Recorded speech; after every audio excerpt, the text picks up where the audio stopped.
Greetings, class. This is Professor LaShawn Bold, and I'm your instructor for Social Work Professionalism class, Social Work 1331. And I wanted to come to you about the upcoming draft of your personal statement that is due on Monday. And I just wanted to go over some things. If after I go over this, you still have some questions, well, then you can email me those questions, or we can speak over the phone, or we can talk in person. But I'm going to go here to Module 8. Our topic this week is academic note-taking, so that will be an interesting area for you. But also this week, you're going to need to be doing, if you haven't started on that personal statement, you will need to do that. So I'm clicking into Module 8, and I'm going to go down to Quizzes, Tests, and Assignments. I'm going to click right there.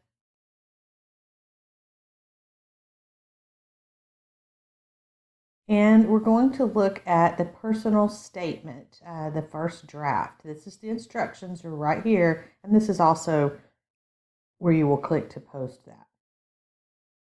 Okay, so the instructions are your first draft is going to be a 5 to 7 page personal statement. This statement is important to discover and explore why you want to be in social work and what are the things that sort of led up to you making this decision. And it's designed so that some of the activities that you've already been doing have helped you be exploring along the way, so that it is not new for you at this point to have thought about, your feelings about social work and about how some of your life course works into social work. And we've also talked about some of your personal strengths and the personal challenges that you face and your talents and what you have to offer social work. So this is sort of a culmination of that. The personal statement is in 2 drafts. The first draft will be, the whole statement is going to be 5 to 7 pages long, okay? The first part of the draft will be talking about why do you want to be a social worker? And here in the first area here, it says write 3 to 5 paragraphs describing at least 3 reasons and or experiences that have led you to a career in social work. This is not the area where you necessarily want to get bogged down in a lot of information about personal strife and difficulties and things like that, but something that you can talk about those things, but make sure that it rounds out what the point is how did these things lead to a career in social work? How did you get here? Okay. How did those life experiences and maybe the reasons that led you to this, how did they get you here?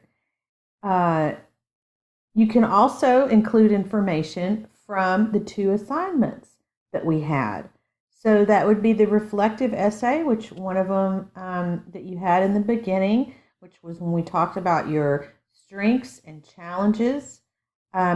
It's not necessarily a cut and paste, but you can include the information. I don't think it's a good idea to just go back to those areas and just start cutting and pasting.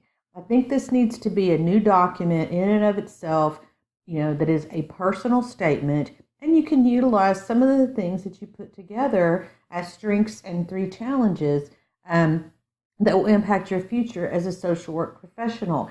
You can use that information, however you like. Just make sure that it flows well in the paper, I guess is what I'm saying. So you're going to talk about the 3 strengths and 3 challenges that will impact your future as a social work professional. How will you use those strengths in working with clients, and how will you overcome the challenges? if there are specific challenges that you have in your life and you see that that's going to play out in your professional work, then what kinds of things are you going to do to make differences so that it can be beneficial to the people that you're working with? And then also you can talk about goal setting.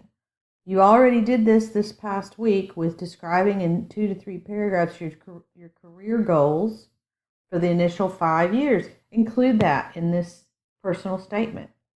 So all this is saying is talk about why social work, what are the 3 reasons or experiences that have led you to social work, and then you can include what you've already done in the reflective essays, where you talked about your strengths and challenges and then goal setting. So that'll be for this first draft. Those are the things that'll be included in the first draft. And then you will add on to that after you get information from your final resume, with the feedback that you received, you will add that as your part of your second draft. And you'll also put some information in there about resilience and self-care. What is your personal plan for resilience? What are you going to do to take care of yourself and stay strong as a professional in the career of social work? What are the things that you're going to employ in your career that are going to help you maintain a healthy balance between work and life? One of the things that I need to say is that this is a paper that needs to flow well. There should not be any just bullet points or lists of things. It needs to be in paragraph form with complete sentences using APA style as a full paper. And this paper is pretty important to your career as a social worker and just bringing this whole semester kind of all together. One thing that I'm going to do after I finish this is I'm going to move this resilience and self-care above the final resume area to right there. So it'll look a little bit different when you look at it, but I wanted that order to be a little bit different. Also, when you post your final resume, you're going to put that resume draft at the end also, and tell us what the comments were on your resume. And so you'll have a separate area for that at the very end of the paper. What are the comments on your resume, and how do you respond to those comments? Do you agree with them? Do you not agree with them? What do you think about that? So that's just part of this paper as well. So essentially, everything that you've been doing this semester has led up to this paper and to helping you structure this paper so that you can have a good idea of your reasoning for going into social work and being able to move forward with that as a career as you move into the School of Social Work. So I hope that's clear for you. When you're formatting the assignment, the whole thing should be 5 to 7 pages. So your draft one, maybe less than 7 pages. Try not to go over 7 pages, primarily because it can, when you do that with professors, sometimes they will count off. So in this case and in this class, we're practicing doing it as professors want you to do that. So it's part of the skills that you're building is how to make things more concise. There's a link there to the APA style library guides, which should help you. And then also, I want everything, 12-point font, double space, running headers, cover sheet, just like APA requires. You can use headings throughout the paper. So APA will show you, how to use a heading and where to put it. But when you do that, here are some headings that you can use. Why social work, strengths and challenges, career goals, resilience and self-care. And this will tell you kind of the order that you should put it in, but make sure that it all flows.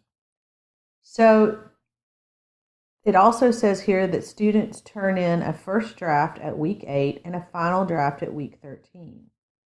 So the second draft includes the feedback received from the Career Center resume, and you need to put your resume in the back too.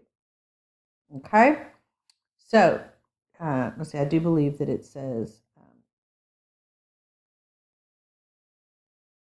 yes, you'll put your final resume draft, the comments that they said from the Career Center, and then also include your own thoughts.